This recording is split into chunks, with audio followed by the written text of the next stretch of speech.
우리 함께 사도신경으로 신앙 고백하시겠습니다. 나는 전능하신 아버지 하나님 전지의 창조주를 믿습니다. 나는 그의 유일하신 아들 우리 주 예수 그리스도를 믿습니다. 그는 성령으로 잉태되어 동정녀 마리아에게서 나시고 본디오 빌라도에게 고난을 받아 십자가에 못 박혀 죽으시고 장사된 지 사흘 만에 죽은 자 가운데서 다시 살아나셨으며 하늘에 오르시어 전능하신 아버지 하나님 우편에 앉아 계시다가 거기로부터 살아있는 자와 죽은 자를 심판하러 오십니다. 나는 성령을 믿으며 거룩한 공교회와 성도의 교제와 죄를 용서받는 것과 몸의 부활과 영생을 믿습니다. 아멘. 우리 찬송가 288장 예수를 나의 구주 삼고 함께 찬송하도록 하겠습니다. 찬송가 288장입니다. 288장.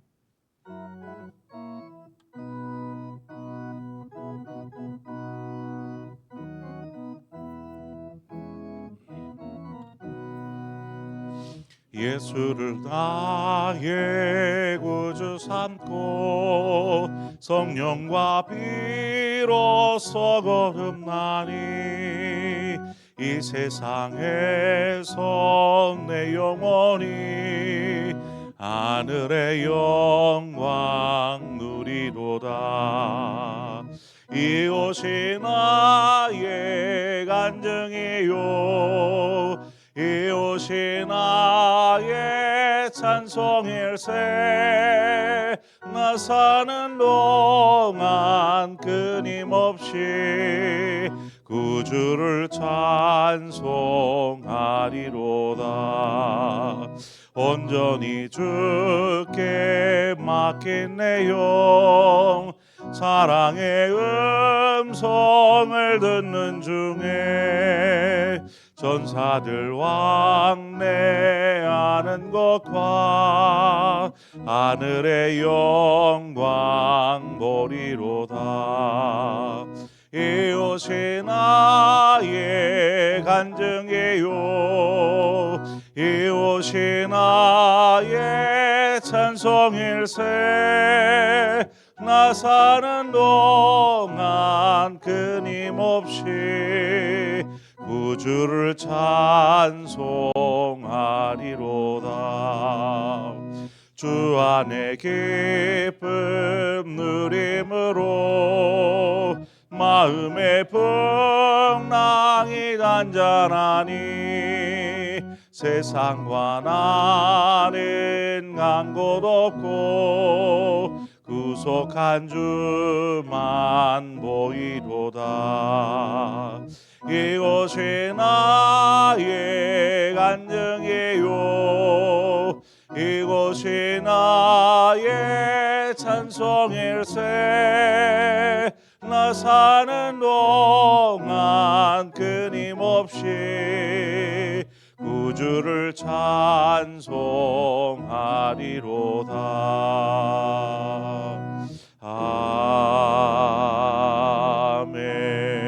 아멘.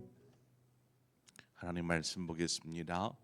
학개서 2장 10절에서 15절의 말씀입니다. 학개서 2장 10절에서 15절의 말씀.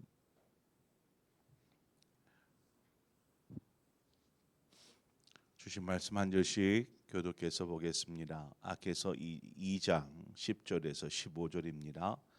다리오 왕 제2년 9째 달 24일에 여호와의 말씀이 선지자 학개에게 임하니라. 이르시되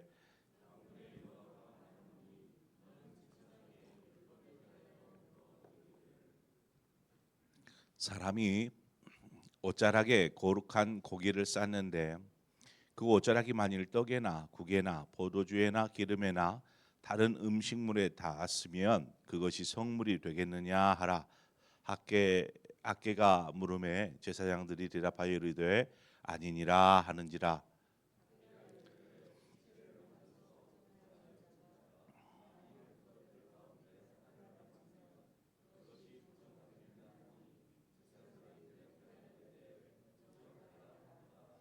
이에 학개가 대답하여 이르되 여호와의 말씀에 내 앞에서 이 백성이 그러하고 이 나라가 그러하고 그들의 손의 모든 일도 그러하고 그들이 거기에서 드리는 것도 부정하니라.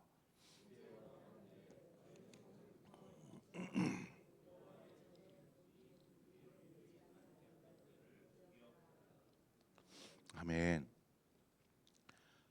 본문 10절을 보면 다리오 왕제 2년 아홉째 달 24일 이렇게 되어 있죠.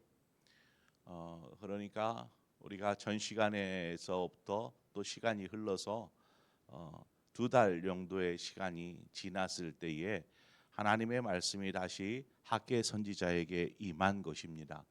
그러니까 성전 재건이 다시 시작되어지고 그 후로 3개월이라는 시간이 흐른 것이죠.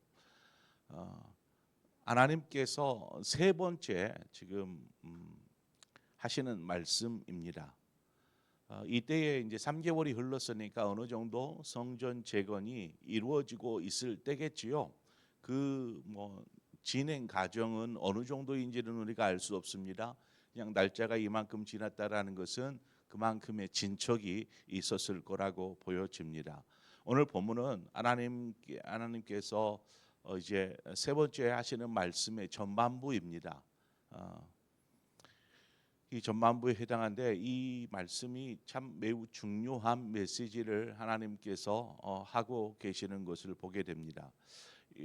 지금처럼 하나님께서 이렇게 때가 되었을 때에 중요한 시점에서 찾아오셔서 학개 선지자에게 이야기하고 그것은 학개 선지자에게 하는 이야기가 아니라 온 이스라엘 백성들을 향한 하나님의 말씀이죠. 이처럼 때가 되었을 때 하나님께서 말씀하여 주셨고 그 말씀을 듣고 어떤 삶들을 이렇게 살아가는 모습들을 보게 됩니다. 이것을 우리에게로 좀 적용해 보자면 그런 것 같아요. 하나님 때마다 시마다 우리에게 좀 시기적절한 말씀으로 우리를 인도해 주시는 하나님, 우리의 삶을 인도해 주시는 하나님, 우리는 그 하나님을 만나고 있는가라는 것입니다. 제가 계속 날짜를 보고 하면서 느끼는 것이 그거였습니다. 하나님 이 타이밍에 하나님이 이렇게 말씀하여 주셨고 또 어느 가장 이런 말씀이 필요한 그때에 찾아오셔서 말씀하여 주시는 하나님, 그 하나님을 학개서를 통해서 보게 돼요. 그럼 우리의 삶에서는 하나님은 어떻게 말씀하실까요? 여러분에게 하나님은 어떻게 말씀하십니까? 어느 간격, 어떤 간격을 통해서 아니면 어떻게 말씀하고 계시는지 우리가 좀 그 부분들을 좀 생각해 볼 필요가 있을 것 같아요. 우리에게는 하나님 늘 찾아오시고 늘 말씀하시죠. 말씀에 있어서는 우리가 풍요로운 시대를 살고 있으니까요. 그래 그 말씀 속에서 하나님이 나에게 이 말씀을 통해서 내 삶을 이렇게 비추시고 인도하시는구나. 이것들을 붙잡는 것이 중요합니다. 오늘 메시지가 중요한 이유가 거기에 있습니다. 하나님께서 학개 선지자를 통해서 제사장에게 두 가지 질문을 하고 있는 내용입니다. 왜 제사장에게 질문을 하는가? 이 제사장이라는 역할이 어떤 제사와도 관련이 있지만 어떤 율법과 혹은 제사의 규례와 어떤 정결의 법에 이런 것에 있어서 누구보다 잘 알고 있다라는 것입니다. 제사장은 이들에게 질문을 하는 것이죠.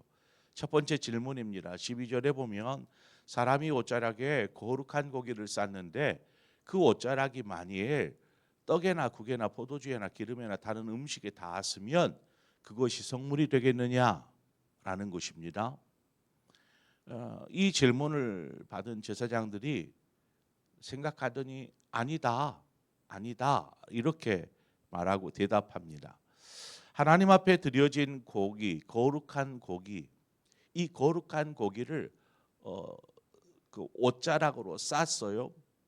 그런데 그 옷자락이 다른 음식에 닿았다고 그 음식들이 거룩해지는 것이 아니라는 것입니다. 거룩해지는 것이 아니라 이스라엘에 5가지 제사가 있죠. 그 중에 고기가 사용되지 않은 제사는 소제밖에 없습니다. 나머지는 다 짐승 고기를 사용하고요. 또 그 고기는 하나님 앞에 드려져서 사람이 만질 수가 없습니다. 단지 한 제사만은 사람이 그 고기를 만지게 됩니다. 뭐냐면 화목제사죠. 화목제사를 드리고 나면 몇 가지 부위만을 빼고 나머지는 전부 다 그 제사를 드린 사람이 다시 집으로 가져갑니다.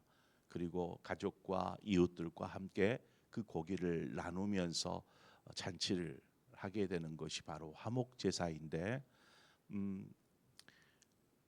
여하튼 하나님 앞에 드려진 거룩한 고기예요. 제물이기 때문에 이 거룩한 고기를 옷자락으로 쌌습니다. 아마도 옷자락으로 쌌다라는 의미가 그 고기를 이제 자신이 받아서 가정으로 가져가서 이렇게 나누기 위한 그런 포장을 한 용도의 옷자락이지 않을까 싶습니다. 자, 그러면 거룩한 고기를 쌌으니까 이 옷자락이 닿는 다른 것들, 이 다른 것들도 모두 다 거룩해지는 것인가? 라는 이 질문입니다. 그것은 아니다라고 이제 제사장들이 답변을 하죠.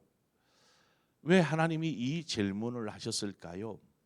왜 이 질문을 하셨을까? 그 의도를 찾아보는 것이 중요합니다. 바벨론에서 포로 생활을 하다가 하나님의 은혜 가운데 이제 예루살렘으로 돌아오게 되었습니다. 자, 예루살렘으로 돌아와서 지금 시간이 많이 흘렀죠. 16년 동안 예루살렘 성 재건이 중단되어 있었고 기후로 몇 개월이 흘렀습니다. 그러니까 뭐 한 17, 8년 정도가 흐른 상황이죠. 그때의 이스라엘 백성들의 신앙은 어떤 모습이었을까? 귀환한 이들이 귀환하자마자 하나님의 앞에 제단을 쌓고 제사를 드립니다. 그러면 제사를 드렸으니까 제사에 참여한 모든 이스라엘 백성들이 거룩하여진 것인가? 라는 거죠. 뭐 스스로는 우리가 하나님 앞에 제사를 드렸으므로 이제 거룩하게 되었다라고 생각할 수 있을지 모르지만 하나님이 보실 때에는 그렇지 않았습니다. 이것은 무엇을 이야기하느냐? 형식적인 신앙의 모습을 지금 이 질문을 통해서 지적하고 있는 것입니다. 자신의 죄를 속량하기 위해서 속죄의 죄를 드렸어요. 그러면 속죄의 죄가 그 사람을 거룩하게 하는 것인가? 그렇죠. 속죄의 제사를 통해서 그 사람의 죄가 씻은 바 되기 때문에 그 사람이 거룩해 되는 것이라 이렇게 이야기할 수 있습니다. 그러나 속죄의 제사는 어떻게 보면 형식적인 것입니다. 하나님께서 말씀하신 명령을 따라서 행해지는 제사이죠. 그래서 이 자신의 죄를 속량하는 속죄제를 드리지만 그 속죄제가 그 사람을 거룩하게 바꾸는 것은 아니더라는 것입니다. 그 사람을 참으로 하나님이 보시기에 거룩한 사람으로 바꾸는 것, 그것은 그가 어떠한 영적인 속죄의 제사를 드리느냐에 있다라는 것이죠. 오늘날 우리들은 어떻게 거룩하여집니까? 우리는 어떻게 거룩해지죠? 디모데전서 4장 5절은 이렇게 말합니다. 하나님의 말씀과 기도로 거룩하여지매니라. 하나님의 말씀과 기도로 우리는 거룩하여집니다. 이 구절에서와 같이 무엇을 말하냐면 하나님과의 영적인 교제가 이루어지기 시작하고 그 교제를 통해서 하나님이 하시는 말씀을 듣고 그 말씀에 순종하는 삶을 사는 것, 바로 그것이 거룩하여지는 것이다 라고 말하고 있습니다. 이스라엘 백성들이 하나님 앞에 와서 그냥 제사 이렇게 드리고 나면 우리는 거룩해졌어라고 생각하는 것, 그것이 아니다라는 것입니다. 너희들이 정말 하나님 앞에서 거룩함을 유지하기 위해서 하나님과의 바른 관계를 세워가느냐, 그리고 하나님의 말씀에 순종하며 살아가느냐, 이 부분들을 하나님이 보신다라는 것입니다. 그래서 지금 이스라엘 백성들의 삶의 모습은 그저 행위적인 부분에, 형식적인 부분에 갇혀 있었다라는 것이죠. 디모데후서 3장 5절의 말씀을 보면 경건의 모양은 있으나 경건의 능력이 없는 그 모습이 지금 이스라엘, 지금 귀환한 지 한 17, 8년 된 이스라엘 백성들의 영적인 신앙의 모습이었다라는 것입니다. 말씀과 같이 이제 모양이나 형식은 이 모양이나 이런 형식들을 중요시하는 신앙은 결국 하나님을 기쁘시게 하지 못하죠. 하나님께서 지금 학개 선지자를 통해서 이스라엘의 백성들의 거룩한 신앙, 곧 하나님과의 그 바른 관계를 세우고 또 그 속에서 이루어지는 말씀들에 순종하는 삶을 살도록 이 부분을 지적하고 있는 것입니다. 또 다른 질문이 주어집니다. 13절에 보면은 학개가 이르되 시체를 만져서 부정하여진 자가 만일 그것들 가운데 하나를 만지면 그것이 부정하겠느냐 하니 제사장들이 대답하여 이르되 부정하리라 하더라. 여기 보면 시체를 만진 사람은 부정하게 됩니다. 이것이 율법이기 때문이죠. 그래서 만약에 그 부정한 것을 만진 사람이 혹 또 다른 것들을 만지면 그것도 부정하게 되느냐, 이렇게 질문을 하였습니다. 그랬더니 제사장들이 그렇습니다. 부정한 것을 만진 사람이 다른 것들을 막 만지면 부정하게 됩니다. 그것들조차도 부정하게 됩니다 라고 대답한 것이죠. 앞선 질문과는 좀 반대가 되죠. 거룩한 것을 싼 보자기를 가지고 다른 것들을 쌓으면, 다른 것이 닿으면 그것이 거룩하여지느냐? 아니다. 그러면 부정한 것을 만졌는데 그것이 다른 것에 닿으면 그건 부정해지냐? 그렇다. 이렇게 대답을 하고 있는 모습입니다. 더러운 것이 거룩한 것과 접촉한다면 거룩해지는 것이 아니더라는 것입니다. 그런데 거룩한 것이 더러운 것과 접촉하면 더러워진다라는 것이죠. 이것이 무엇을 말하는 걸까요? 이 두 이야기는 하나를 이야기하고자 하는 것입니다. 다른 것들을 이야기하는 것이 아니라 한 가지를 이야기하고자 함이죠. 그것은 무엇이냐? 하나님의 이스라엘 백성 학개 선지자를 통해서 맨 마지막에 뭐를 이야기합니까? 지나온 삶을 돌아보라, 이 이야기를 합니다. 지나온 삶. 지나온 삶이 어떤 삶이었습니까? 지나온 삶. 지금은 포로에서 귀환하게 되었고 다시 하나님 앞에 거룩한 제사를 드리게 되었으니 이제 거룩한 백성이 된 것인가? 하나님의 선택받은 민족으로서 하나님이 기쁘시게 하는 그런 백성이 되었는가라는 것입니다. 하나님이 보실 때 아니라는 것입니다. 아니라. 거룩하신 하나님과의 바른 관계가 세워지지 않으면 그 행위가 어떻든 그 사람을 거룩하다라고 하지 못한다라는 것입니다. 14절 중반 이하에 보니까 내 앞에서 이 백성이 그러하고 이 나라가 그러하고 그들의 손에 모든 일도 그러하고 그들이 거기에서 드려지는 것도 부정하니라. 그러니까 어떤 행위들, 제사들, 거룩한 것과 닿았다라고 그 사람이 거룩해지는 것이 아니다라는 것이죠. 열심히 지금 성전 재건에 힘쓰고 있는 그 백성들에게 이 말씀은 어떻게 보면 책망의 말씀인 것이었습니다. 책망. 이 말씀이 선포되어지는 것을 우리는 보게 됩니다. 아니 그래요. 그들이 학개와 스룹바벨과 여호수아의 말씀을 전하는, 하나님이 전하는 메시지를 전해 듣고 그들이 하나님을 경외함으로 그들이 뭐 성발 걷어붙이고 나서서 지금 성전을 재건하는 일에 참여하고 있지 않습니까? 지금 3개월이라는 시간이 흘렀어요. 많이 지쳤을 테고 힘도 들 테고 이런 상황이라면 격려가 필요하잖아요. 잘한다, 수고한다, 그래서 우리 끝까지 하자, 뭐 이런 격려의 메시지가 필요할 텐데 지금 하나님께서 책망 어린 메시지를 전하고 있더라는 것입니다.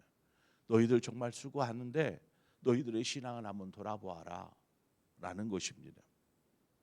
왜 이런 책망, 칭찬이 아닌 책망의 말씀을 할까요? 이전을 돌아보라, 이것은 이전에 아름다운 성전, 솔로몬의 성전을 한번 보십시오. 지금 짓고 있는, 재건되고 있는 성전과는 비교도 할 수 없을 만큼 웅장하고 아름답고 화려했던 그 성전, 왜 그 성전이 돌 위에 돌 하나 남지 않고 다 무너졌느냐? 제사가 없어서 그럴까요? 아니요. 수없이 제사는 드려지고 있었습니다. 왜 그 아름다운 성전이 다 무너지고 너희들이 지금 가슴을 치며 통곡하면서 지금 힘들게 다시 그 화려하지도 않는 성전을 짓고 있느냐? 너희들의 지금 모습을 돌아보라는 것입니다. 왜 이전에 솔로몬의 영광은 다 사라져버리고 다 무너지고 너희들은 나라도 잃고 다른 이방 나라의 통치를 받으면서 그렇게 하고 있느냐? 뒤를 좀 돌아보라는 것입니다. 그것은 무엇이었습니까? 하나님과의 바른 관계를 생각하지 않고 그저 그냥 형식적인 신앙의 모습, 신앙인의 모습으로 이들이 살아왔다라는 것입니다. 그로 말미암아 성전은 다 무너지게 되었고 나라도 다 잃게 되었고 이방인의 조롱거리가 되어버린 지금 너희들의 모습들을 보라, 이 이야기를 하는 것입니다. 왜 이 메시지가 지금 힘겹게 고된 성전 재건이라는 노동을 하고 있는 이들에게 중요한 메시지인가? 하나님께서 이제 곧 성전이 재건되어질 것입니다. 그렇죠? 성전이 재건되었으면은 이스라엘 백성들이 그 오랫동안 수고해서 지은 성전이니까 얼마나 감격할 수 있고 모두가 박수 치면서 격려하고 할렐루야 하나님을 외치지 않겠습니까? 이제 성전이 재건되어지면 이제는 이제 새로운 시대가 열리게 될 텐데 그 새로운 시대가 열리기 전에 하나님께서 이스라엘 백성들을 학개 선지자를 통해서 찾아오셔서 그 중요한 너희들의 속 사람을 건들고 계시는 것입니다. 너희들의 신앙은 어떠느냐? 정말 재건되어지고 있느냐? 하나님이 보시기에 거룩한 삶으로, 거룩한 신앙으로 만들어져 가고 있느냐? 이 부분을 지적하는 것입니다. 아니, 열심히 주의 성전을 짓는 일에 온 힘을 다 쏟고 있는 이들, 그러면 스스로 거룩한 삶을 살고 있다, 이렇게 생각할 수 있지 않겠어요? 하나님 앞에 드려진 삶이니까 하나님이 기뻐하시겠지라고 스스로 자화자찬할 수 있습니다. 그런데 하나님이 명확하게 짚습니다. 정말 너희가 나와 친밀한 관계를 이루고 있느냐? 너희들이 내 말에 순종하며 살아가고 있느냐? 이 부분들을 언급하는 것이지요. 그래서 하나님은 이스라엘 백성들을 부정하고 더러운 것에서 돌이켜서 하나님과의 바른 관계, 이 거룩함을 회복하라, 이 말씀을 이 3개월이 지난 이때에 하고 있더라는 것입니다. 너무나 중요하죠. 주를 위해서 열심히 수고하고 또 뭐 봉사도 많이 하고 열심을 내는 것, 그걸 보면 저분 정말 신앙이 참 좋아, 이렇게 사람들은 볼 수 있어요. 스스로도 내가 이렇게 하나님을 위해서 열심히 하니까 하나님이 나를 축복하시고 내 삶을 인도해 주시겠지라고 생각할지 몰라요. 그런데 하나님이 명확하게 지적하세요. 너가 정말 나와 친밀하냐? 내 말을 듣고 순종하는 삶을 살고 있느냐? 너의 삶이 거룩하냐라는 것입니다. 이 말을 들으니까 찔림이 될 수 있겠지요. 자신의 신앙을 다시 한번 되짚어 보겠지요. 형식적인 신앙, 이것에만 멈추지 않고 정말 내 마음, 내 중심이 하나님 앞에서 어떤 모습으로 서 있어야 하는지를 발견하고 깨닫게 되는 것입니다. 하나님께서 이 말씀을 지금 이제 내용의 전반부예요. 명확하게 언급하시고 이제 이후에 너희들이 이러한 거룩함을 회복할 때 내가 너희들의 삶 가운데서 어떻게 행하실지를 말씀하게 됩니다. 오늘 우리가 이 말씀, 하나님께서 우리 이스라엘 백성들에게 하신 이 중요한 말씀, 하나님 칭찬을 해도 격려를 해도 아깝지 않은데 왜 이들에게 이런 말씀을 굳이 꺼내셨을까? 우리의 신앙 가운데 때로는 격려가 아닌 책망의 말씀, 아니 열심히 잘하고 있는데요, 이런 말씀일지라도 우리가 그 말씀을 그냥 흘려 듣지 말아야 합니다. 정말 내 영혼을 향해서 하나님께서 나를 붙드시고 나를 인도하시기 위해 행하시는 그 말씀, 선포하시는 그 말씀 앞에 우리는 겸손하게 엎드리고 순종하며 하나님과의 바른 관계를 통해 거룩한 삶을 회복하는 저와 여러분의 삶이 되어지기를 축원합니다. 함께 기도하겠습니다. 하나님 아버지, 우리를 택하여 자녀 삼으시고 인도하여 주심을 감사합니다. 매 주일 또 매일 새벽을 깨우고 이렇게 열심을 품고 기도하며 살아가는 우리 모두에게 하나님 은혜를 공급하시고 생명의 말씀을 공급하여 주심을 감사합니다. 늘 우리가 말씀과 기도로 거룩하여 지게 하여 주옵소서. 기도의 시간이 많다고 말씀을 잘 알고 많이 듣고 있다고 정말 그 사람이 거룩할까? 오늘 말씀을 통해서 보건대 그것이 거룩한 것이 아니라 정말 그 중심이 하나님과의 친밀한 교제를 나누고 있고 하나님의 말씀에 순종하는 거룩한 삶을 살고 있느냐, 그 중심을 보시는 하나님, 오늘 이스라엘 백성들에게 하신 말씀처럼 우리에게 이 말씀을 하실 때에 우리가 다시 한번 겸손하게 우리의 신앙을 돌아보면서 거룩한 신앙, 거룩함을 회복할 수 있도록 주님 인도하셔서 우리의 삶이 하나님께서 예비해 놓으신 놀라운 것들을 우리가 누리면서 오늘을 살 수 있도록 주님 인도하여 주시옵소서. 예수님의 이름으로 기도합니다. 아멘. 오늘 말씀을 생각하면서 하나님이 나에게 하시는 말씀이 무엇인지 우리가 그것들을 말씀과 함께 접목시켜서 묵상하면서 우리가 기도하며 나아가십시다. 그리고 우리가 오늘 금요일인데 저녁에 있을 기도회를 위해서 기도해 주시고요. 또한 우리 환우들을 위해서 함께 기도해 주시기를 바랍니다. 교회에 여러 많은 환우들이 있습니다. 혹시 이 가운데에 육신의 연약함이 있는 분이 계실지 모르겠습니다. 이 시간 하나님의 도우심을 구합시다. 하나님 역사하시옵소서. 빨리 낫게 해 주십시오가 아니라 그 영혼이 어떤 상황에서도 그 믿음 결단코 흔들리지 않고 믿음으로 굳게 설 수 있도록 도우시옵소서. 우리 그런 마음으로 우리 환우들을 위해서 기도하고 또 여러분 각자의 기도의 제목으로 기도하시다 자유롭게 돌아가시겠습니다. 함께 기도하겠습니다. 주신 하나님 아버지, 은혜와 사랑을 감사합니다. 우리를 도우신 아버지, 우리의 삶 가운데 찾아오셔서 인도하시는 감사합니다.